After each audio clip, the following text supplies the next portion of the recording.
அது கண்டிப்பா ஏற்றுக்கொள்ள முடியாது. பிரதானத்துவம் இந்த கூட்டத்தில் கூட்டப்பட்டது. ஏன் இவ்வளவு ஒரு கன்ஃபியூஷன்? நான் ரொம்ப சிம்பிளான ஒரு கொஸ்டின். அவருக்கு வேற எந்த விதமான ரைட்ஸும் கிடையாது. நேர்பட பேசு நிகழ்ச்சிக்கு உங்கள் அனைவரையும் அன்போடு வரவேற்கின்றேன். இன்றைய நிகழ்ச்சியில் நாம் பாதிக்க இருக்கக்கூடிய தலைப்பு திமுக பாஜக இரண்டும் தான் நம்முடைய பிரதான எதிரிகள் என திரு எடப்பாடி பழனிசாமி அவர்கள் தெரிவித்திருக்கிறார். நிர்வாகிகள் மத்தியில் பேசியிருக்கிறார். அப்படி என்றால் திமுக கூட்டணி கட்சிகள், பாஜக கூட்டணி கட்சிகள் மீதான விமர்சனங்களை ஏன் அதிமுக தவிர்க்கிறது அப்படின்ற ஒரு கேள்வி எழுகின்றது. அதிமுகவினுடைய கூட்டணி வியூகம் என்ன? அந்த கூட்டணி வியூகம் வெற்றி பெறுமா? இந்த பொருளை தான் நம்ம வாதிக்க இருக்கிறோம். நான் கருத்துரையாளர்களை உங்களுக்கு அறிமுகம் செய்து விடுகிறேன். அரசியல் விமர்சகர் திரு கலை அவர்கள், வணக்கம் கலை. பத்திரிகையாளர் திரு குபேந்திரன் அவர்கள், வணக்கம். முன்னாள் எம்பி திரு கேசி பழனிசாமி அவர்கள், வணக்கம். மூத்த பத்திரிகையாளர் திரு ஜென்ராம் அவர்கள், வணக்கம் திரு ஜென்ராம். கலை, உங்களிடமிருந்தே தொடங்குறேன். திமுக விமர்சிக்கலாம், பாஜகவை விமர்சிக்கலாம் அப்படின்னு இபிஎஸ் சொல்றார். ஏன் கூட்டணி கட்சிகள் மீதான விமர்சனத்தை தவிர்க்கிறாங்க? என்ன கணக்கு அதுக்கு பின்னாடி? விமர்சிக்கலாம்னு கூட சொல்லலை அவர். இந்த ரெண்டு கட்சிகள் நமக்கு எதிரிகள் அப்படிங்கிறார். ஏன்னா மத்தியில் ஆட்சி செய்யக்கூடிய பாஜகவும் திமுகவும் நம்முடைய எதிரிகள் சொல்கிறாரு. அதுக்கு இன்னொரு காரணம், ரெண்டு பேரும் கொஞ்சம் நெருங்கி வர்றாங்க சமீப காலத்தில். ஒருத்தர் நெருங்கிட்டு வர்றாங்க. சரி. ஸோ பாஜகவிலேருந்து ரொம்ப விலகி போயிடுச்சு அதிமுக, திமுக நெருங்கி போயிட்டுருக்குது. இந்த கட்டத்தில் இவங்க ரெண்டு பேரும் எதிரியாக அவர் பார்க்குறாரு. அது மேஜராக அவர் மற்றவங்களெல்லாம் அவ்வளோத்துக்கு ஏன் இப்போ பொதுவாக ஒரு கட்சியை விமர்சித்தா கூட்டணி கட்சியையும் சேர்ந்து தானே விமர்சிப்பாங்க. இதற்கு முன்பு அதிமுக விமர்சித்தது, கூட்டணி கட்சிகள் என்ன பண்ணாங்க, போராடலை, எல்லாம் அறிவாலயத்திலே இருந்துட்டு இருக்கிறாங்க அப்படின்னு விமர்சனத்தை வச்சிங்கல்ல. இப்போ எதற்காக மாற்றம்னு கேட்குறேன். இப்போ விமர்சனம் இல்லைங்கிற மாதிரி சொல்லலையே. ஒன்றும் விமர்சிக்க கூடாது மற்றவங்கள சொல்லலை. திமுக பாஜகவை தவிர மற்ற கட்சியினரை நம்ம விமர்சிக்க வேண்டாம், இவங்க தான் பிரதான இலக்கு. அப்படி சொல்லலை, அப்படி பேசவே இல்லைங்களா? எல்லா செய்தித்தாள்களையும் நியூஸ் வந்திருக்கே. அப்படி சொல்லவே இல்லை. அவர் என்ன சொல்லி எல்லாரையும் விமர்சிக்கலாம்னு சொல்லியிருக்காரு. இவங்க ரெண்டு பேரும் எதிரிகள், சரி, மெயின் எனிமீஸ். இவங்களை பற்றி தான் அதிகமான விமர்சனம் வைக்கப்படும். மற்றவங்களை பற்றி உதாரணமாக சீமான் சொன்னார், அதிமுக அரசு ஒரு ஊழல் கட்சின்னு ஏன் சொல்ல மாட்டேங்கிறீங்கன்னு விஜய் பார்த்து கேட்டார். அதுக்கு எதிர்வினை ஆற்றுனாங்க அதிமுக. இப்போ 2 நாளைக்கு முன்னாடி அதெல்லாம் நடக்கும். ஆனால் அதே சமயத்தில் அவங்கள பிரதானப்படுத்த மாட்டாங்க. அதான் அதனுடைய நோக்கம். பிரதானப்படுத்த வேண்டிய இந்த ரெண்டு பேரை, குறிப்பாக அது திமுகவை. இப்போ நான் அவர் பேசியதாக ரிப்போர்ட் ஆனதை நான் படிக்கிறேன். கலை, நீங்கள் சொல்லுங்க. தற்போது அரசியல் சூழல் மாறி வருகிறது, தேர்தல் நேரத்தில் எது வேண்டுமானாலும் நடக்கலாம், அதனால திமுக கூட்டணி கட்சி தலைவர்கள் குறித்து நிர்வாகிகள் யாரும் விமர்சிக்க வேண்டாம்ன்ற ஒரு கருத்து சொல்லப்பட்டதா இல்லையா? அப்படி சொன்னதா எனக்கு தெரியல. ஏன்னா ஒருவேளை நமது அம்மா பத்திரிகையில் வந்தது, அவங்களுடைய அதிகாரப்பூர்வ பத்திரிகையில் வந்தது அது இல்லை. அந்த ரெண்டு பேர் தான் எதிரிகள் சொல்றாரு. சமீப நாட்களாக அது விஜயா இருக்கலாம், அல்லது திமுக கூட்டணி கட்சிகளில் இருக்கிற விசிகாவா இருக்கலாம், காங்கிரஸா இருக்கலாம், பாஜக கூட்டணி கட்சியில் இருக்கிற இவங்களையெல்லாம் அதிமுக விமர்சித்ததா அண்மை காலங்களில் நீங்க கவனிச்சிருக்கீங்களா? இனிமேலும் விமர்சிப்பாங்க. இனிமேல் விமர்சிப்பாங்க, தவிர்க்க வேண்டும் என்று சொல்லலையே. பிரதானமா இவங்களை நோக்கி தான் விமர்சனங்களை வைக்கப்படும். குபேந்திரன், நான் திரும்பவும் உங்கள்கிட்ட வரேன். ஆனா பத்திரிகைகளில் ரிப்போர்ட் ஆனது அப்படின்றது நம்மளுடைய பிரதான கட்சினா திமுக பாஜக தான். என்ன அதற்குள் பொருள் இருக்குன்னா, மற்ற கூட்டணி கட்சிகள்லாம் விமர்சிக்க வேண்டாம், அவர்கள் நாளையே நம் கூட்டணிக்கு கூட வரலான்ற பொருளில் தானே இந்த தலைப்பே இருக்கு. நீங்க எப்படி பாக்குறீங்க? உங்களுடைய தலைப்பு அதிமுக கூட்டணி வியூகம் வெற்றி பெறுமான்னு கேட்டிருக்கீங்க. ஆனால் கூட்டணி இன்னும் அமைக்கப்படவில்லை. எடப்பாடி ஆசைப்படுகிறார், அப்படிதான் எடுத்துக்கணும். நம்பிக்கை தான் வாழ்க்கை. அந்த மாதிரி அங்கிருந்து திமுக கூட்டணி வலிமையாக இருக்கிறது என்ற தோற்றமே அதிமுகவுடைய அதிகமான பாதிப்புக்குள்ளாகிறது. ஏற்கனவே அதிமுக வலிமை இழந்து இருக்கிறது, கொஞ்சம் தென் மாவட்டங்களில் டேமேஜாக இருக்கிறது. இதையெல்லாம் தெரிந்து கொண்டு தான் ஒரு வலிமையான கூட்டணி அமைப்பேன், நீங்கள் விரும்புகிற கூட்டணி அமைப்பேன் தொடர்ந்து பேசிக்கொண்டிருக்கிறார். இப்படிப்பட்ட சூழலில் திமுகவில் இருக்கிற கட்சிகள் நம்மிடம் வர வேண்டும் என்று ஆசைப்படுகிறார். அதற்காக தான் அந்த வார்த்தையை சொல்கிறார். நண்பர் கலை அவர்கள் அதிகாரப்பூர்வமான நாளேடில் வந்தால் தான் அது நம்புறது அது எப்படின்னு அவருடைய விருப்பம். ஆனால் எல்லா பத்திரிகைகளிலும் வந்த செய்தினா உள்ள இருக்கிறவங்க கண்டிப்பாக வெளியே சொல்லுவாங்க, ஷேர் பண்ணுவாங்க. உள்ளரங்க கூட்டத்தில் என்ன பேசினாலும் வெளியே பகிர்வதற்கு வாய்ப்பு இருக்கிறது. அவர் சொன்னது என்னன்னா, திமுக பாஜக நம் எதிரிகள், நீங்கள் விமர்சிங்கள், ஆனால் கூட்டணி கட்சியை விமர்சிக்காதீர்கள், அவ்வளோதான் அர்த்தம். பாஜகவோட கூட்டணியில் பாட்டாளி மக்கள் கட்சி இருக்கு, பாட்டாளி மக்கள் கட்சி தொடாதீங்க. திமுக கூட்டணியில் விசிகா இருக்கு, காங்கிரஸ் இருக்கு, கம்யூனிஸ்ட் இருக்கு, விமர்சிக்காதீர்கள், இதுதான் அர்த்தம். ஆனால் அவருடைய கூட்டணி வியூகம் நீங்கள் சொல்லப்பட்டிருக்கிற தலைப்பில் இது சரியாக வருமா? அவர் ஆசைப்படுகிற அளவுக்கு அங்க திமுக கூட்டணி பலம் இழந்து இருக்கிறதா, சண்டை போடுகிறாரா? விரிசல் இருக்கு. இவர் சொல்றாரு புகைச்சல் இருக்கிறது, அங்க பாருங்க வந்துருன்னு சொல்றாரு. அவர் ஆசைப்பட்டது நடந்து விட்டதாக நம்ம எல்லாம் சில நேரங்கள் பேசினோம். அதுக்கு ஒரே ஒரு கட்சி ஒரு இசைவு தெரிவித்தது போல இருந்தது, விசிகா. அந்த விசிகா கூட இந்த முறை அடுத்த கேள்வி கேட்காதீங்கட்டாரே. திமுக கூட்டணியில் ஊசலாட்டத்தில் இருக்கிற ஒரே கட்சி விசிகா, உண்மை, நானும் ஒத்துக்கிறேன். பத்திரிகையாளராக கண்டிப்பாக திருமாவளவன் தடுமாற்றத்தில் இருக்கிறார். காரணம், அந்த கட்சியில் 2 கருத்துகள் நிலவுவதை அவரே அட்மிட் பண்ணுகிறார். ஆதவ் அர்ஜுன் துணை பொதுச் செயலாளர் எப்படியெல்லாம் பேசிக் கொண்டிருக்கிறார், மற்ற நிர்வாகிகள் எப்படி பேசிக்கொண்டு நமக்கெல்லாம் வெளிப்படையாக தெரிகிறது. அதை வைத்துக் கொண்டு தான் நம்ம வந்து சொல்றோம் விசிகா ஆசிலேஷன் இருக்கு. காரணம், கூட்டணியில் பங்கு, ஆட்சி அதிகாரத்தில் பங்கு என்று விசிகா குரல் எழுப்பது ஏதோ மறைமுகமாக அதிமுக அப்படி ஒரு டீல் போட்டதாக நம்ம தெரிந்து கொள்கிறோம், புரிந்து கொள்கிறோம். ஆனால் விசிகாவும் அந்த கேள்வியை நீ கேட்காதீர்கள் என்ற அளவுக்கு திமுக வலிமையாக வைத்திருக்கிறது கூட்டணியை. அதாவது ஒரு காலத்துல கூட்டணி கட்சிகள் வந்து பாத்தீங்கன்னா கலைஞரிடமோ ஜெயலலிதாவிடமோ பாத்தீங்கன்னா சேர்ந்தது வந்து கொஞ்ச நாள் இருக்கும், அதுக்கப்புறம் குமரல்கள் அதிகமா இருக்கும். ஆனா ஸ்டாலின் கிட்ட அப்படிப்பட்ட குமரல்கள் இல்லை. ஏதோ ஒரு வகையில் அரவணைத்து செல்கிறார். இப்போ நீங்க சாம்சங் போராட்டத்தில் கூட பாருங்க, கம்யூனிஸ்ட் கட்சிகள் கடுமையாக விமர்சித்தன.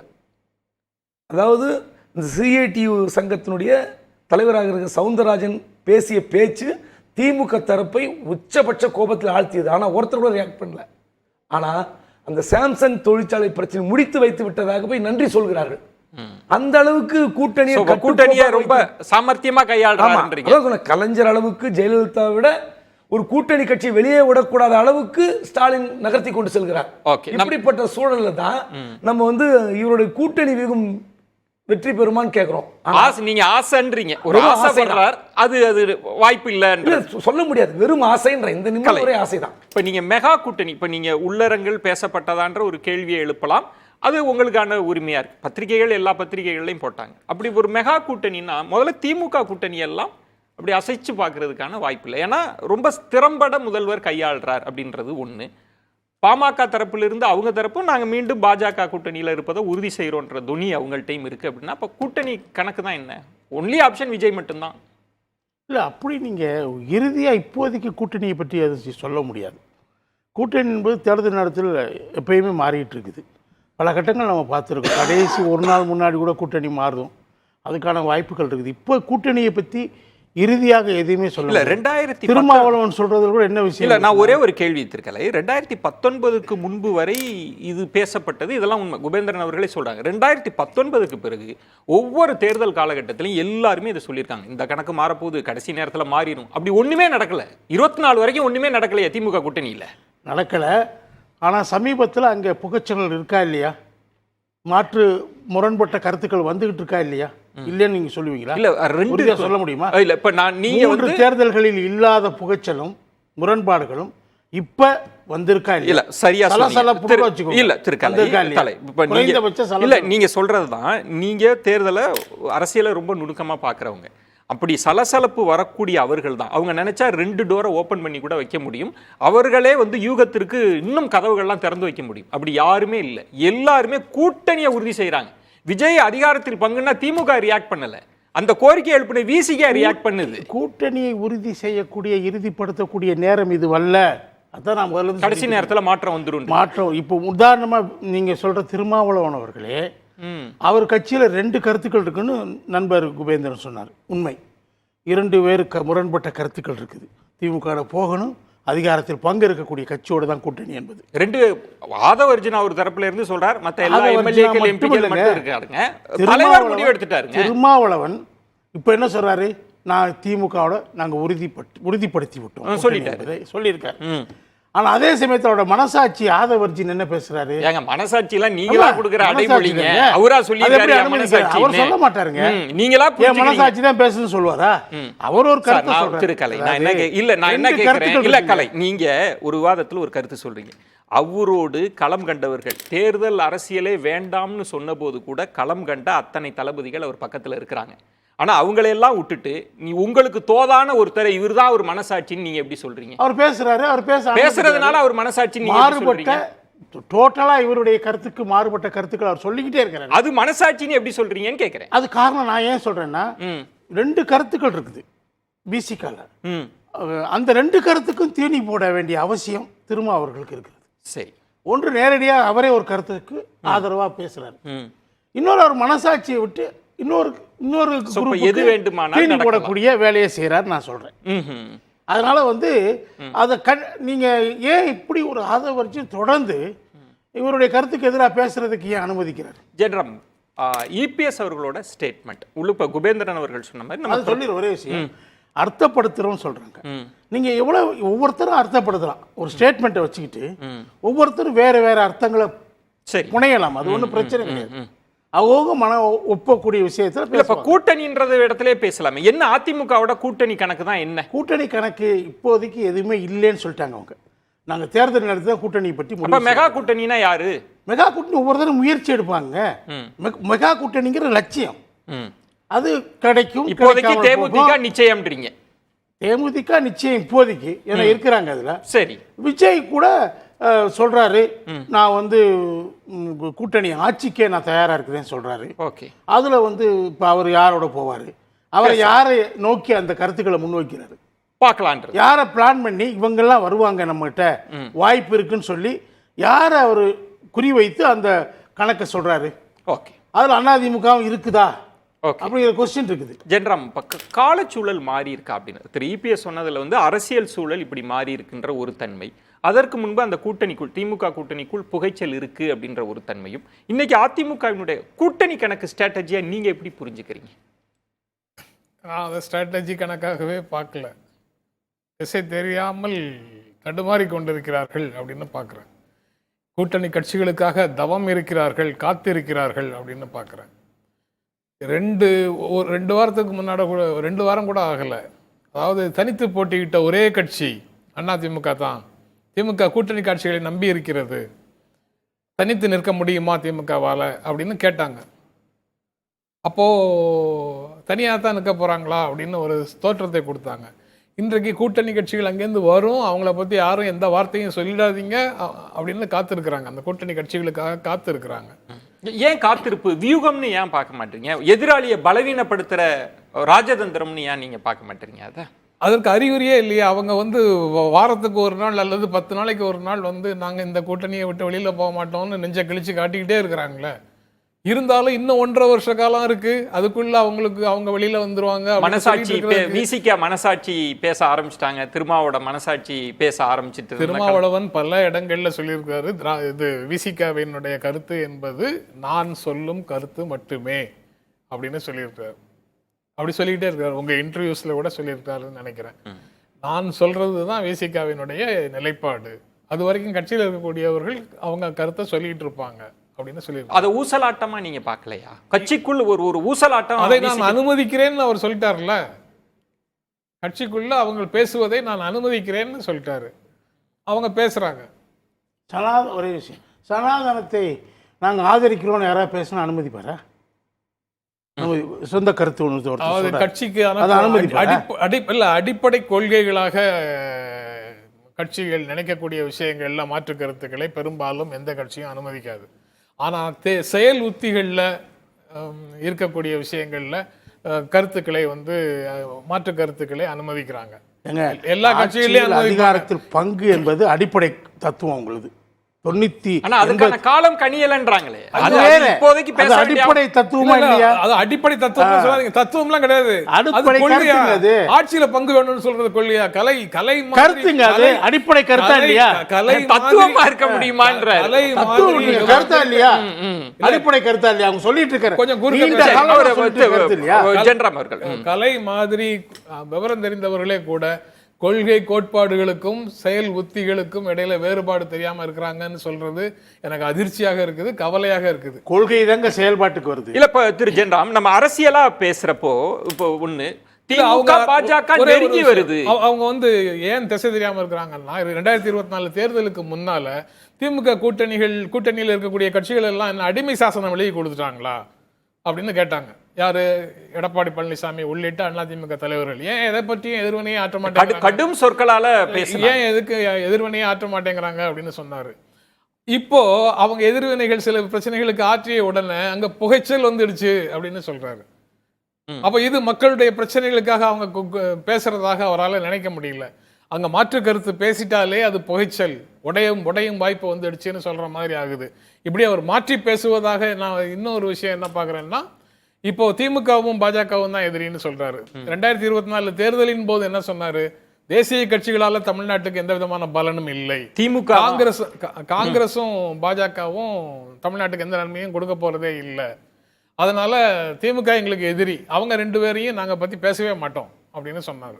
அப்படின்னு அதுதானே நடைமுறையில இருந்தது. அப்படிதானே இருந்தது. அப்படிதான் நடைமுறையில இல்ல சார். இப்போ வந்து காங்கிரஸுக்கு எக்ஸம்ஷன் கொடுத்துட்டாங்க போல தெரியுது. ஏன்னா காங்கிரஸ் அந்த எதிரி லிஸ்ட்ல சேர்க்கல. 2024 மக்களவை தேர்தலின் போது காங்கிரஸ் எதிரி லிஸ்ட்ல இருந்துச்சு, இப்போ எதிரி லிஸ்ட்ல இல்ல. அப்ப எங்கேயோ ஏதோ ஒரு கேம் தொடங்கி நடந்துகிட்டு இருக்குது. காங்கிரஸ் அந்த பக்கமா போகுதுன்னு சொல்றாரா அவரு? இல்ல, நீங்க காத்திருக்கிறீங்கன்ற அதிமுகவுக்கு ஒரு காத்திருத்தல் ஆசை இருக்குன்ற. எங்க கூட்டணிக்காக காத்திருப்பது தவறு என்ன இருக்குது? காத்திருக்கலாம். கூட்டணி வரணும், பெரிய கூட்டணி உருவாக்கணும்னு ஆசைப்படுறதுல என்ன தப்பு? இல்ல, ஆசையை யாருமே அரசியல்ல ஆசைக்கு ஆசைதாங்க அரசியலுக்கு அஸ்திவாரம். பழம் நழுவி எங்க பால் நழுவும் சொல்லலையா? கலைஞர் சொல்லலையா? கடைசி வரை சொல்லிட்டு இருந்தாருல. இல்ல, ஆனா திமுக போய் பேசினாரு அந்த தலைவர், அல்ல தலைவருடைய பிரதிநிதி. அப்ப சொல்றாங்க இங்க அப்படியா, உங்களை பார்க்கவே 2 பேரோடையும் பேசிட்டு பார்க்கவே யாரும் வரல, அதுக்குள்ள அவர் வரப்போறாரு. அது எப்படி உங்களுக்கு உறுதியா சொல்றீங்க? பேசலாம். கேசிபி அவங்களும் பேசிட்டு இருக்காங்கன்னா அவங்க சொல்றாங்க. எப்படி பாக்குறீங்க? ஏன்னா உள்ளரங்கத்தில் பேசப்பட்டதுதான். வெளியிலும் பாத்தீங்கன்னா விஜய் மீதான விமர்சனங்களையும் அவங்க தவிர்க்கிறாங்க. விஜயை ஒரு நேச சக்தி மாதிரி பாக்குறாங்க. எங்க கொள்கையும் அவர் கொள்கையும் ஒண்ணுதான் அப்படின்னு. திமுக கூட்டணி கட்சிகள் மீதான கடும் விமர்சனங்கள் இப்ப அண்மை காலமாக வைக்கிறது இல்லை அப்படின்னா என்ன கணக்கு? திமுக கூட்டணியை பலவீனப்படுத்திட முடியும் அப்படின்னு இபிஎஸ் நினைக்கிறாரா? அதுக்கான வியூகம் தான் இப்படி மௌனமா கடந்து போலான்றதா? வருகிற தேர்தலை பொறுத்த வரைக்கும் நிச்சயமா திமுக கூடவும் பாஜக கூடவும் அதிமுக கூட்டணி வச்சுக்க முடியாது. ஒன்று. இரண்டாவது, திருமாவளவன் அவரை பொறுத்த வரைக்கும் திருமாவளவன் நினைச்சாருன்னா ஒரே நிமிஷத்துல ஆதவர்ஜனை கூப்பிட்டு, தம்பி இனிமேல் நீங்க எதுவும் கருத்து சொல்லாதீங்கன்னு சொன்னா அது ஸ்டாப் ஆயிடும். அவரே 2 குதிரையில சவாரி செய்கிறார். அதாவது இந்த விவாதம் வருகிற தேர்தல் வரை திமுக கூட்டணியில் இருக்கலாமா இல்லை வேற பக்கம் போலாமா என்கிற அவர் சார்ந்த அந்த விவாதம் தொடர வேண்டும் என்று அவர் நினைக்கிறார். அதனால உள்ளுக்குள்ள 2 கருத்துக்களையும் அவர் பேசுவதற்கு அனுமதிக்கிறார். இதுல ஒரு விளக்கம் எனக்கு கொடுங்க. நீங்க சொன்ன மாதிரி முன்பு இப்படிலாம் நடக்கும். ஆனா என்ன செய்வாங்கன்னா, கீழ்மட்ட தலைவர்கள் வந்து பேசுவாங்க, கூட்டணிக்கு எதிராலாம் பேசுவாங்க. மேல்மட்ட தலைவர்கள் வந்து அதை கமிட் பண்ணிக்க மாட்டாங்க, கடந்து போயிட்டே இருப்பாங்க. இப்ப அவர் கட்சிக்கு வந்தே எத்தனைங்க ஒரு 6 மாசம். ஆனா இன்னைக்கு திருமாவளவன் வெளிப்படையா சொல்றாரு, இந்த கூட்டணி தான் திமுக கூட்டணி தான். ஏன் அவர் வந்து ஆதவர்ஜனை கூப்பிட்டு, தம்பி இனிமேல் கொஞ்சம் நீங்க பேசாதீங்க, இதை வச்சு அதிகமாக விவாத பொருள் ஆகுது, நம்ம கட்சிக்காரங்களே நம் மீது நம்பிக்கை இழந்து விடுவாங்க, இந்த கூட்டணியினுடைய பலம் அது வந்து ஒரு குறைத்து பேசுகிற அளவுக்கு மதிப்பிடுகிற அளவுக்கு வருது என்று 1/2 செகண்ட் இப்ப போன் பண்ணி அவர் சொன்னார்னா நாளையோட அந்த பிரச்சனையே நின்று போயிடும். இப்ப விசிகாவுக்கு ஒரு ஊசலாட்டம் இருக்குன்றீங்க? இல்ல ஊசலாடு, அவருடைய மனநிலை இன்னும் அவர் ஒரு தெளிவான முடிவுக்கு வரல. Is keeping the options open. இது ஒன்று. அடுத்து கம்யூனிஸ்ட் கட்சியை பத்தி சார் குபேந்திரன் சொன்னாரு, தலைவர்கள் எல்லாம் சென்று முதலமைச்சரை பார்த்து நன்றி சொன்னாங்க. நன்றி சொல்ல வேண்டியது சாம்சங் தொழிலாளர்கள் நன்றி சொன்னாங்களா? ஒரு கம்யூனிஸ்டுக்கு எது வெற்றி? தொழிலாளர் கோரிக்கைகள் வெற்றி அடைஞ்சதுன்னா அது பார்த்து சந்தோஷப்படுறவங்க தான் கம்யூனிஸ்ட். குறைஞ்சபட்சம் இந்த கம்யூனிஸ்ட் தலைவர்களுக்கு அந்த தொழிலாளர்கள் வந்து பாராட்டி சொன்னாங்களா, நன்றி சொன்னாங்களா? இல்ல. அப்போ உள்ளுக்குள்ள அதிக வருத்தங்கள் அவர்களிடத்துல வந்து புறையடி கொண்டு இருக்கிறது. ஆனா ஏதோ ஒரு அரசியல் கட்டாயத்தின் பேர்ல சூழ்நிலையில் அவர்கள் முதலமைச்சரை சந்திக்கிறாங்க. அது நன்றி தெரிவித்தார்கள் என்று பத்திரிகை செய்தி வந்து வெளியிடப்படுகிறது. இது திமுக கூட்டணிகளை பொறுத்தவரை. காங்கிரஸ் வேணா நீங்க சொன்ன மாதிரி அகில இந்திய கூட்டணி என்று போகிற பொழுது இந்தியா கூட்டணி, ராகுல் காந்தி பிரதம அமைச்சர், இதுக்கு திரு ஸ்டாலின் அவர்களுக்கு தேவைப்படலாம். திரு ஸ்டாலின் அவர்களுக்கும் திரு ராகுல் காந்திக்கும் ஒரு நல்ல புரிதல் வந்து இருக்கலாம். ஆனா கம்யூனிஸ்டுகளுக்கும் திரு திருமாவளவனுக்கும் ஒரு ஊசலாட்டம் இருக்கு என்பதை நிச்சயமாக அவர்கள் வந்து மறுக்க அரசியல் கட்சிகள். இரண்டாவது சொல்லிடுறேன். இந்த பக்கம் எடுத்தீங்கன்னா விஜயனுடைய வருகை ஏற்படுத்திய அந்த தாக்கம் பாஜக கூட்டணி நிச்சயமாக தொடராது. பாஜக என்கிற கட்சி இப்ப சென்ற முறை பாராளுமன்ற தேர்தலுக்கு போட்டியிட்டாங்க இல்லையா, அதுல பாஜக மட்டும் தனிமைப்படுத்தப்பட்டு விட்டு பாஜகவோடு பயணித்த மற்ற எல்லோரும் பாட்டாளி மக்கள் கட்சி உள்பட, அப்போ ஒன்னா விசிக வரும், இல்லைன்னா பாட்டாளி மக்கள் கட்சி வந்துடும். திமுகவுக்கு அண்ணா திமுக எய்தர்வே சரி, யாரோ ஒருத்தர் திமுகவோட இருப்பாங்க, ஒருத்தர் விஜய் கூட போகலாம். பாட்டாளி மக்கள் கட்சியே இல்ல. நீங்க சொல்றது முக்கியமான இடம். இந்த இடத்துல நான் குறுக்கிடணும். 2024 நாடாளுமன்ற தேர்தலில் ஏன் பாமக பாஜகவோட கூட்டணி வைத்தது அப்படின்றதுக்கு திரு அன்புமணி சொன்னார். நாங்கள் 24 மனதில் வைத்து நாங்கள் வைக்கல, 26 மனசுல வச்சு தான் வச்சோம். 26ல் நாங்கள் எதற்காக இபிஎஸ்ஸை பலப்படுத்த 24ல் கூட்டணி வைக்கணும் அப்படின்னு கேள்வி கேட்ட கட்சி பாமக. நீங்க இப்ப என்ன சொல்றீங்கன்னா அந்த பாமகவும் அதிமுகவோட வரும்னா, அப்ப திரு அன்புமணி அன்னைக்கு போய் கொடுத்த பேட்டிக்கு என்ன அர்த்தம்? இல்ல, நான் அதுக்கு தான் முன்னாடி அந்த வாய் வேற. ஒரு விஜய் வருகைக்கு அப்புறம், அதனாலதான் நான் சொல்லும் பொழுதே நான் சொன்னேன், அது விஜய் வருகைக்கு முன்பு. விஜய் வருகை மாத்தி இருக்கு. விஜய் வருகைக்கு பின்பு பார்த்தீங்கன்னா, அதாவது அடுத்த ஒரு எதிர்காலமாக, அல்லது நாங்க தான் மூன்றாவது அணி, நாங்க தான் அதாவது திமுகவுக்கும் பாஜகவுக்கும் தான் கள அரசியல் என்று அந்த போட்டியை அவர்கள் கட்டமைக்க நினைச்சாங்க. அப்ப அந்த 2ஆம் இடத்துக்கு யார் அந்த போட்டியில முன்னாடி இருந்ததுனால அவங்க பாஜக கூட்டணியில பயணித்தாங்க. அவங்க விஜய் ஒன்று. இரண்டாவது, திரு அன்பு பாட்டாளி மக்கள் கட்சிக்கும் நாடாளுமன்ற தேர்தலோ இல்ல, ஒரு எம்பி கூட இல்ல.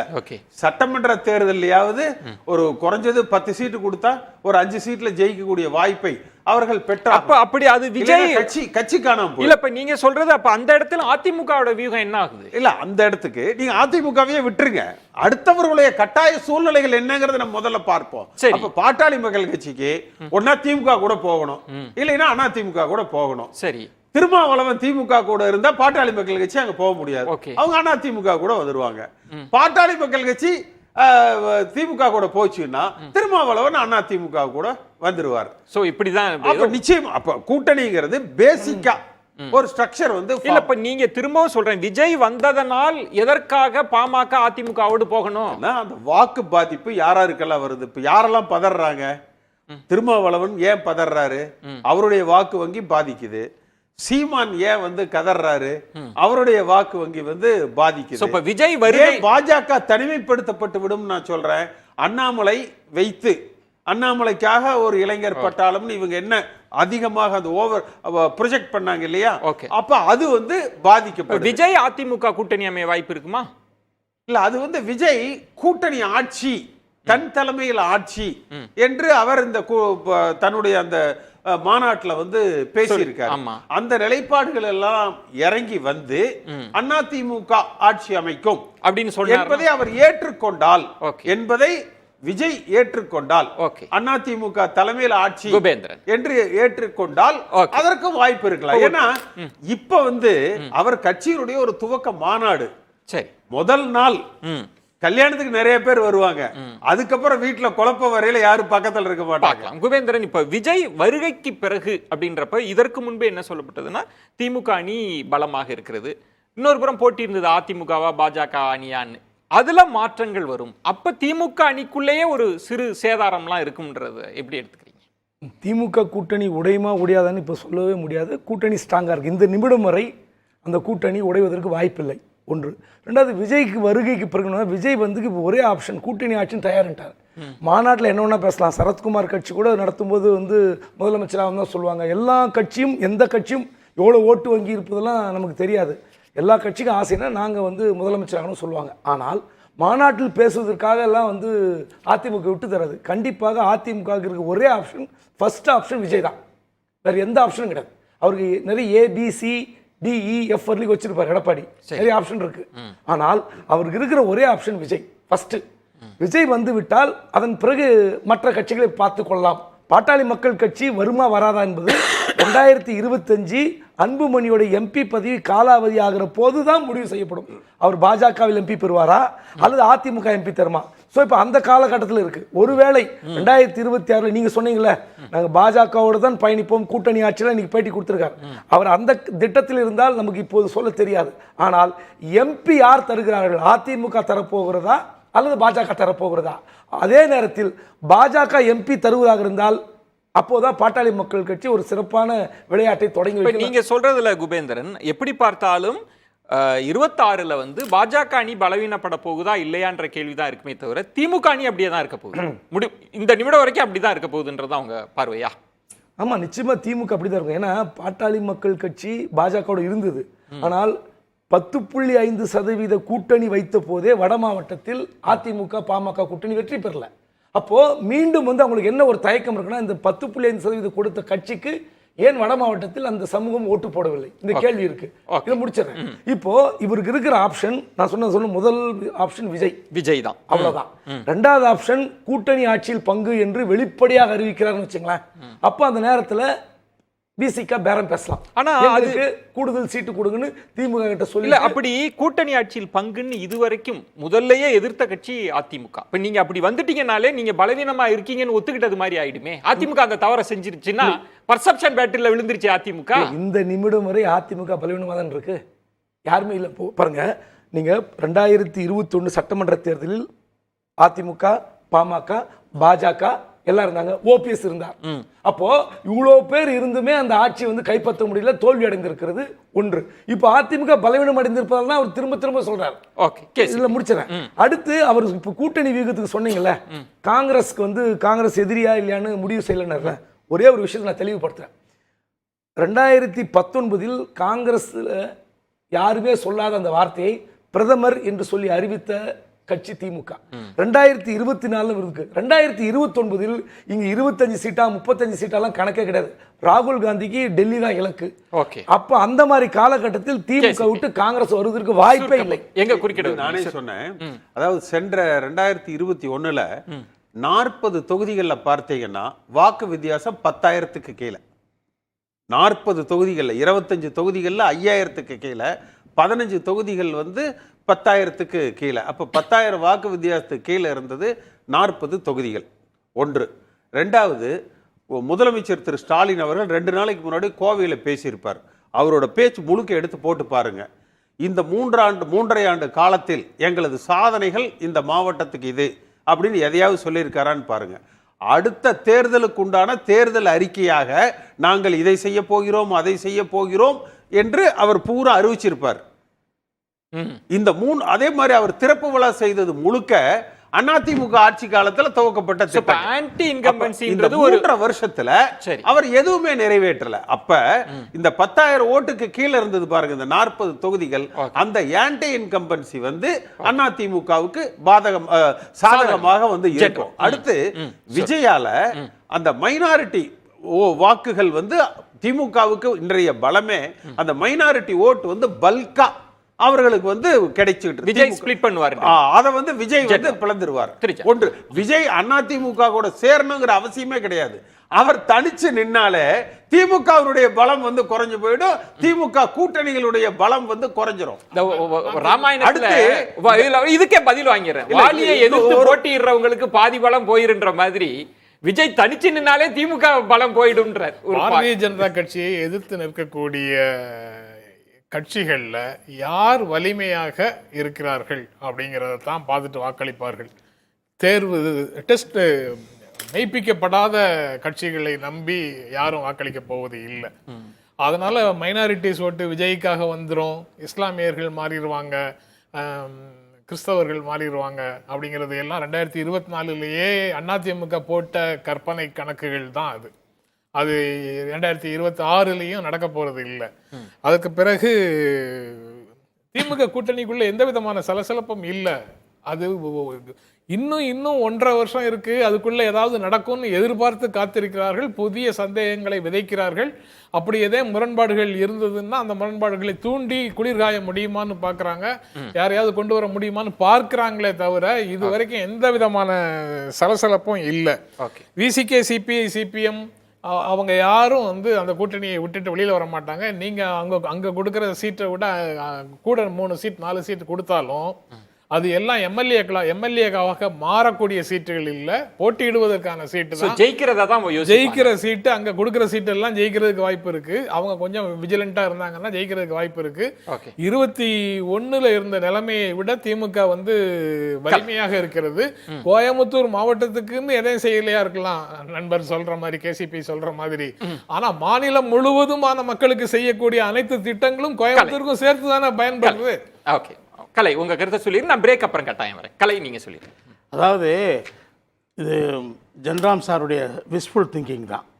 எப்படி இருக்குன்னா, நீங்கள் இந்த நாடாளுமன்ற தேர்தலில் நீங்கள் 6.5% திமுக கூட்டணி குறைவாக வாங்கியிருப்பதை நீங்கள் கணக்கில் எடுத்துக்கிறணும். மக்களுடைய அதிருப்தி இந்த 3 ஆண்டுகளில் 4 ஆண்டுகளில் அந்த கட்சி மீது வந்திருக்கு, அந்த கூட்டணி மீது வந்திருக்கிறது. கூட்டணி ஒன்றாக இருந்தால் கூட அது பலமாக இல்லை. எனக்கு ஒரு கணக்கில் புள்ளி விவரங்களை நம்ம ஏற்றார் போல நம்ம பார்த்து பேச முடியும். இப்போ 24 பேசுகிறப்ப அதிமுக சொல்லும் 24 நீங்கள் எடுக்கக்கூடாதுங்க, 21, 24 தன்மையே வேறன்னு ஒரு அளவுகோல் வைக்கிறீங்கல்ல.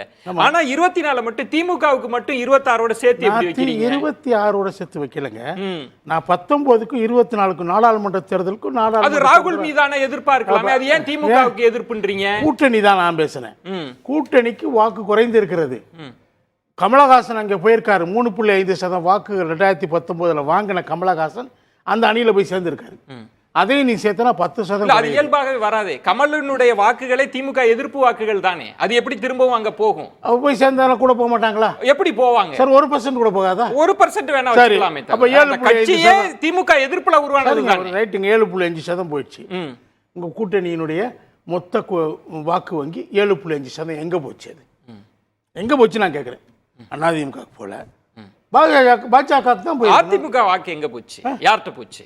அதிமுக வாக்கு 19 கம்பேர் பண்ணா கூடி இருக்க 1.5% கூடி. அதுதான் கம்பேரிசன். ஒரு நாடாளுமன்ற தேர்தல், நாடாளுமன்ற தேர்தலை தான் கம்பேர் பண்ண முடியும்.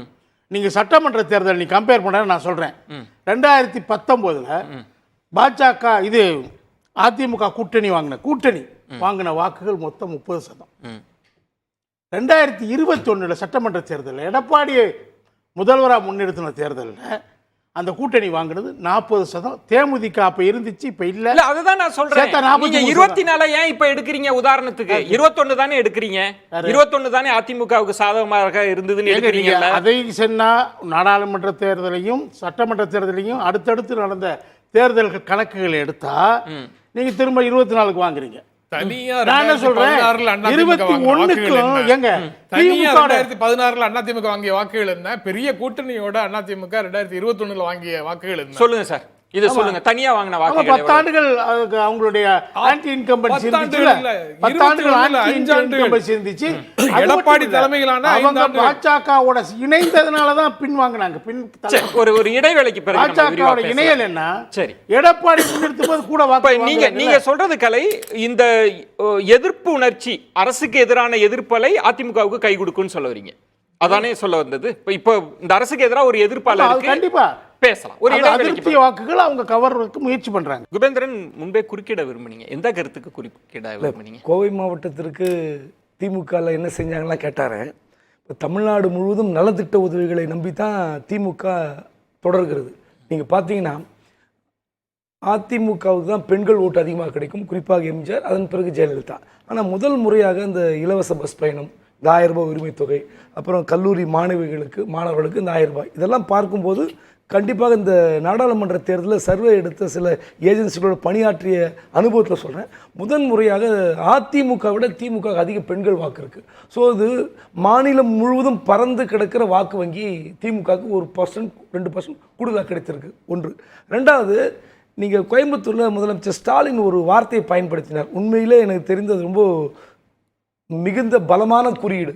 செந்தில் பாலாஜி கம்பேக்காக வந்திருக்கிறாரு. அந்த வார்த்தையை திமுகவில் இருக்கிற எந்த அமைச்சருக்கும், முன்னணி அமைச்சர்களுக்கும் அந்த வார்த்தையை நிச்சயமாக கேட்டால் சற்று எரிச்சலாக இருக்கும், பொறாமையாக இருக்கும். ஆனால் அது எரிச்சலாக பொறாமையாக திமுக மூத்த அமைச்சர்கள் நினைத்தால் இந்த 2026 தேர்தலில் இது செந்தில் பாலாஜியோட சிறப்பான பேர் வாங்குற போட்டியாகத்தான் அந்த ஸ்டாலின் இதை பயன்படுத்தியிருக்கிறார். அப்போ நீங்க யோசித்து பாருங்க, ஒவ்வொரு மாவட்டத்திற்கும் ஒரு செக் வைக்கிறார். நீங்க இந்த கம்பேக் என்ற வார்த்தையை சாதாரணமாக கடந்து போக முடியாது. அப்படி இருக்கும்போது கோயம்புத்தூர்ல அவர் சிறையில் இருக்கும் போது கூட கரூர் மாவட்டத்தில் என்ன மாதிரி எம்பி தேர்தல் என்னெல்லாம் நடந்து நம்ம பார்த்துருக்குறோம், கேட்டிருக்கிறோம், பத்திரிகையில் படிக்கிறோம். அந்த அளவுக்கு முக்கியத்துவம் தருகிற ஒரு பெயரை மீண்டும் உச்சரிக்கிறார். அப்போ நீங்கள் இது வந்து மற்ற திமுக அமைச்சர்களுக்கும் ஒரு செக்கு. ரெண்டாவது 2026 தேர்தலில் நலத்திட்ட உதவிகள் கூட்டணிகளோடு அனுசரித்து போனோம். எந்தவித பிரச்சனை வந்தாலும் இந்த மாதிரி வேலை செய்யணுன்ற ஒரு செய்தி டச் பண்ணி கொடுக்குற சிக்னல் கொடுத்துருக்கு. Signal KCP. அதாவது ஒரு முதலமைச்சர் செந்தில் பாலாஜி ரசிகர் மன்ற தலைவர் மாதிரி வந்து அங்கே பேசியிருந்தார். ஒன்று அது வந்து வழக்கமாக யாரும் அப்படி பேச மாட்டாங்க. அப்ப நிச்சயமா அவர் ஒரு கருவூலமாக திகழ்கிறார் அப்படிங்கிறது தான் மக்கள் மனதில் வரும். அடுத்து கல செயற்பாட்டாளர்னு வராது, கருவூல அரசியல் செய்தார் அப்படிங்கிறது தான் பார்ப்பாங்க. அடுத்து ரைட், செந்தில் பாலாஜி எதிலிருந்து மீண்டு வந்திருக்கிறார்? திரு ஸ்டாலின் அவர்களால் குற்றம் சாட்டப்பட்ட, திரு ஸ்டாலின் அவர்களால் உறுதிப்படுத்தப்பட்ட, திரு ஸ்டாலின் அவர்களால் பதிவு செய்யப்பட்ட வழக்குகளின் அடிப்படையில் அமலாக்கத்துறை எடுத்த நடவடிக்கைகளில் இருந்து, சிறையிலிருந்து மட்டும்தான் வெளியில ஜாமீன்ல வந்திருக்கிறார். அந்த வழக்கில் இருந்து அவர் வந்து மீண்டு வரல. ஒன்று. அடுத்தது, நான் சொல்லும் பொழுதே தெளிவா சொன்னேன், திரு ஸ்டாலின் அவர்கள் பேசிய பேச்சுக்களில் இருந்து துவங்கிய திட்டங்களில் இருந்து கோவையில்னு சொன்னேன். மொத்தமா திரு குபேந்திரன் சொல்றது இந்த அரசாங்கத்துல ஆமா இந்த 3 விஷயம், பெண்களுக்கு வந்து அந்த மாதாந்திர தொகை கொடுக்கிறது, பெண் கல்விக்கு வந்து பணம் கொடுக்கிறது, இலவச பஸ், இந்த 3க்கு மட்டும்தான் நீங்க டாஸ்மாக்ல இருந்து பணம் வாங்கி, அதாவது குடும்ப பெண்கள் அந்த குடும்பம் பாதிக்கிற அளவுக்கு டாஸ்மாக்ல சம்பாரிச்சு அதை திருப்பி அந்த பெண்களுக்கு வந்து நீங்க மாதாந்திர பெண்கள் ஓட்டு. ஆனா இந்த முறை அதிகமா இருக்குல்ல, தொடர்ந்து பெண்கள் ஓட்டு டிஎம்கேக்கு அதிகமாக்கி இருக்குல்ல. அது வந்து யாருக்கும் அவங்க கையில காசு போற பொழுது வாக்காளர்களுக்கு இல்ல. நீங்க ரொம்ப நுணுக்கமா பார்க்கக்கூடியவர். ஜெயலலிதா அவர்கள் இருந்த வரைக்கும் பெண்கள் வாக்கு வங்கி அப்படின்றது வந்து தான் பல இடங்கள்ல அவங்க தான் முக்கிய காரணியாகவே இருந்தாங்க. அந்த ஷிஃப்ட தானே குபேந்திரன் சொன்னார். அந்த ஷிஃப்ட் என்னங்கிற வருகிற சட்டமன்ற தேர்தல் வந்தா தானே தெரியும். ஓகே, அந்த ஷிஃப்ட் அதுக்கு ஆயிருக்கா இல்லையாங்கிறது எதுல இருந்து நீங்க பார்ப்பீங்க? நாடாளுமன்ற தேர்தல்ங்கிறது அப்ப 2019லயே திமுக ஜெயிச்சது இல்ல. அப்ப நீங்க எப்படி 24 அடிப்படையில வச்சு பெண்கள் வாக்கு அதிகமா வந்துருச்சு நீங்க சொல்ல முடியும்? அப்ப 19ல வந்தது எந்த அடிப்படையில அவங்களுக்கு வந்து? அது வந்து ஆன்டி பிஜேபியோட ஓட்டுகள். அதே மாதிரி திரு குபேந்திரன் சொல்ற பொழுது 10.5 வந்து சொன்னாரு. எப்பவுமே தமிழ்நாட்டு மக்கள் ஒரு தவறாக அவர்கள் எதிராக வாக்களிப்பது ஒரு தடவை தான் செய்வாங்க. அப்ப வன்னியருக்கு அந்த 10.5% கொடுத்ததுனால மற்ற சமுதாய வாக்குகள் ஒருவேளை எதிராக சென்றது. ஆனா அது வந்து அதுக்கு சென்ற முறையே வந்து அது திரும்பவும் அது இஷ்யூ வந்து நடக்காது. குபேந்திரன் அதாவது கருவூலமாக பார்க்கிறார்னு வார்த்தை சொன்னாரு, நியாயம்தான். அது ஒவ்வொரு ஆட்சி காலத்தில் யார் ஒன்றா இருக்கலாம். அதிமுக காலத்தில் 2011 அந்த கருவூல பொறுப்பை யார் கவனித்தார் என்று இவர் சேர்த்து சொன்னார்னா சரியா இருக்கும். அந்த கருவூல பொறுப்பை சுமந்ததால்தான் கூவத்தூரில் இந்த பதவி கிடைத்தது என்பது சொல்லியிருக்கணும். அதனால எல்லா ஆட்சி காலத்திலும் இந்த கருவூல பதவிகள் இருக்கிறது, அது மறுக்க முடியாது. அதே நேரத்தில் இன்னொரு விஷயம் நீங்க சொல்லணும். நீங்க அதிமுக திமுகல நலத்திட்ட உதவிகள் எதெல்லாம் நீங்க கம்பேர் பண்ணி சொல்லியிருந்தா கூட பரவாயில்ல. ஆனால் இந்த முறை பெண்கள் ஓட்டு டிரான்ஸ்ஃபர் ஆயிருக்குன்றதை ஒத்துக்கணும். ஃபர்ஸ்ட் நீங்க 10.5 சொல்றீங்களே, வட மாவட்டத்தில் ஒரு வலிமையான கூட்டணிக்காகத்தான் எடப்பாடி அந்த காயை நகர்த்தினார். தேர்தல் அறிவிப்பதற்கு சில மணி நேரங்களுக்கு முன்பாக ஜியோ போட்டார். அப்படி இருக்கும்போது அந்த சமுதாய மக்கள் ஒரு மேலெழுந்த வாரியாக வந்து தண்ணி அடிச்சாக்க போட்டுனால எல்லா கட்சியிலும் அந்த சமூகம் இருப்பாங்க. ஆனா அதை மீறி இந்த 10.5% அவருக்கு ஒரு புரட்சி கிடைக்கும்னு நினைச்சார், முடியல. அப்படி இருக்கும்போது திமுகவுக்கு எது பலன், அதிமுக எது பலன் அவர் தெரிஞ்சுதானே பண்றாரு. ஓகே, சுருக்கமா கேசி. அத திரு ஸ்டாலின் அவர்கள் அந்த 10.5% வந்து உறுதி தானே செஞ்சார். அவர் இல்ல இது தவறு என்று அவர் வந்து ரிவர்ஸ் பண்ணலையே. பட் ஆனா வந்து ஆர்டரா போடுறப்ப எதிர்ப்புகள் எல்லாம் அதிமுக தென் மாவட்டங்கள்ல திரும்பி போச்சு. ஆதரவும் வட மாவட்டங்கள்ல அதிமுகவுக்கு உண்டான ஆதரவும் கணிசமாக அறிவித்தது இல்லையா, இருந்தது, அதிகரித்தது இல்லையா. திரு ஜென்ரம், ஆன்டி இன்கம்பன்சி இப்போ ஒரு அரசுக்கு எதிரான அலையை பார்த்து கூட்டணி மாறுறதுக்கு வாய்ப்பு இருக்கா? சரி, இந்த அரசு அன்பாப்புலர் ஆயிடுச்சு, நம்ம அந்த கூட்டணிக்கு போயிடலாம், அப்படி வாய்ப்பு இருக்கா கூட்டணிக்கு? அப்படி இதே அலை இருந்ததுன்னா ஒருவேளை மாறலாம். ஆனால் அப்படிலாம் எதுவும் இன்றைய சூழலில் தமிழ்நாட்டுக்குள்ளே இல்லை. மாறாக 2021 திமுக வாங்கிய வாக்குகளை விட அதிகமான வாக்குகளை தான் இந்த முறை பெறும். அதனால அங்கே கூட்டணியில் இருக்கக்கூடியவங்க யாரும் மாறி போவதற்கான வாய்ப்பு இல்லை. குபேந்திரன் வந்து பெண்களுடைய வாக்குகளை மட்டும் சொன்னார். அதிமுக இருக்கக்கூடிய ஆண் வாக்காளர்கள் கூட, அதிமுக வாக்களிக்கும் ஆண் வாக்காளர்கள் கூட அவங்களுடைய சாய்ஸ் வந்து மு.க. ஸ்டாலினாகத்தான் இருக்க முடியும் இன்றைய காலகட்டத்தில். அதனால திமுகவினுடைய வாக்கு வங்கி அதிகரிக்க தான் செய்யும். அதனால பலம் இழந்துட்டாங்க அப்படின்றாங்களே, தொடர்ந்து பலம் இழக்குது திமுக அப்படின்னு சொல்றது, அது அவங்களுடைய விருப்பத்தை சொல்றாங்க. எங்க விக்கிரவாண்டியில என்ன நடந்தது? அதிமுக நபர்களும் சேர்ந்து தான் திமுகவுக்கு வாக்களிச்சாங்க. திமுக எதிர்ப்புங்கிறது அதிமுகவின் ரத்தத்தில் ஊறியது. எங்க டிஎன்ஏ அதுதான். மறந்து போய் கூட சூரியனுக்குள்ள போட மாட்டாங்கன்னு சொல்லிட்டு இருந்தாங்க. இவங்க தான் சொல்லிட்டு இருந்தாங்க. டிவியில வந்து பேசுற நம்ம நண்பர்கள் தான் பேசிட்டு இருந்தாங்க. ஆனா அங்க தொண்டர்கள் களத்துல வேறு விதமாக செயல்படுகிறார்கள். அங்க இன்றைய தேதியில எம்ஜிஆருமாகவும் ஜெயலலிதாவாகவும் கலைஞராகவும் ஸ்டாலின் ஒருவர் தான் இருக்காரு. அவருக்கு நிகராக அங்க ஃபீல்டுலயே தலைவர்கள் இல்ல. எடப்பாடி பழனிசாமி பலவீனமான நிலையில இருக்காரு. 2016 அதிமுக எப்படி வெற்றி பெற்றதோ அந்த வெற்றியை அவரால் 2021 தக்க வைத்துக் கொள்ள முடியவில்லை. இப்போ 2 மக்களவை தேர்தலையும் தோல்வி, உள்ளாட்சி தேர்தல்களையும் தோல்வி, தொடர் தோல்விகள் ஒரு சோர்வை கொடுக்குது. அவர் அந்த இடத்துல தொண்டர்கள் தன்னை விட்டு போய்விடக் கூடாது, கட்சிக்குள்ளேயும் மாற்று கருத்துக்கள் அதிகமாக உள்ளுக்குள்ள முட்டி மோதி கொண்டிருக்கிறது. இந்த சூழல்ல அவர் வேற வழி இல்லாம அவர் வெளியேற்றப்பட்டவர்களையும் உள்ள சேர்க்க மாட்டேங்கிறதுலயும் பிடிவாதமாக இருக்கிறாரு. ஓபிஎஸ் சொல்றது புரிந்து கொள்ள முடியும். கேசிபி எதுக்காக சொல்றாருங்கிறது புரியவே மாட்டேங்குது. அவரை சேர்த்துக்கலாம். அவரை சேர்க்கறதுல என்ன பிரச்சனை?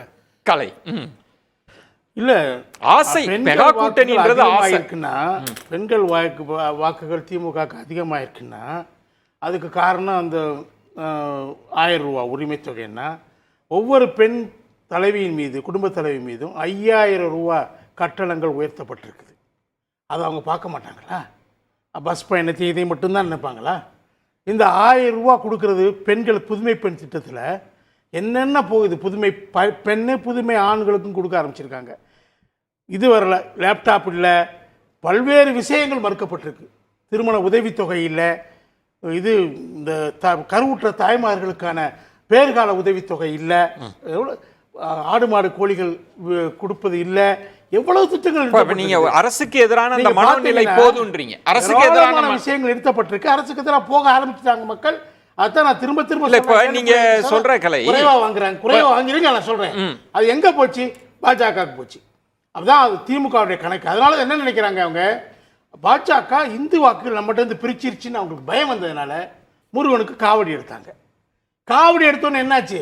கூட்டணி கட்சிகள் என்ன சொன்னாங்க? அதை அவங்க இது ஃபெடரலிசமா, அது என்ன சாரி செக்குலரிசத்துல இருந்து என்ன முதல்ல எனக்கு ஒன்று திமுக விலகி கலை நீங்க இல்ல, நான் ஒரு கேள்வி இல்ல சார், 2019 இருந்து இல்ல என்னுடைய கேள்வி 2019 இருந்து தொடர் வெற்றிகளை பெற்றுட்டு இருக்காங்க. எம்எல்ஏ எம்பிக்கள் கணக்கு தான். யாரெல்லாம் ஜெயிக்க தோக்குறாங்களோ வாக்கு சதவீதத்தை பேசலாம் சார். ஒரே ஒரு பாயிண்ட், தொடர்ந்து ஜெயிக்கிற கட்சியை பயந்துருச்சு, பலவீனமா இருக்கு, பதட்டத்துல இருக்குன்னா இது என்ன உங்க ஆசையா சொல்றீங்க? பண்ணிட்டு இருக்காங்கங்கறத நீங்க பார்க்க மறுக்கிறீங்க. அந்த உண்மையை பார்க்க மறுக்கிறீங்க. நீங்க அவங்க லூஸ் பண்ணிட்டு இல்ல, அவங்க வாக்குகளை இழக்கறாங்கன்னா போச்சுனா இறங்கிச்சுனா அவங்க ஆட்சியை இழந்துருவாங்க. அதுக்கான வாய்ப்பு பிரதானமா இப்ப இருக்குது. இப்போ அதிமுக பலவீனமா இருக்குன்னு சொல்றீங்க. குபேந்திரன் இப்போ இருங்க, நான் முடிச்சிடுறேன். அதிமுக எப்படிங்க பலவீனமா இருக்குது? நீங்க அவங்க கேசிபி சொன்ன மாதிரி ஒரு 43 சீட்ல தான் அவங்க இழந்திருக்கிறாங்க. வெறும் 5000-10,000 வாக்குகள் வித்தியாசத்தை இழந்திருக்கிறாங்க. மொத்த வாக்குகளே 2 லட்சத்துக்கு குறை, 1,90,000 தான். அப்படி இருக்கும்போது நான் முடிச்சிடுறேங்க சில விஷயத்தை. கொடுங்க, எனக்கு ஒரே நிமிஷம் கொடுங்க. சுருக்கமா ஒரு நிமிஷம், அரை நிமிஷம். அதுல நீங்க வாக்கு சதவீதம் குறைஞ்சிருச்சா, அவங்க பலவீனம் ஆயிட்டாங்களா? தென் மாவட்டங்களில் பலவீனம் ஆயிட்டாங்க.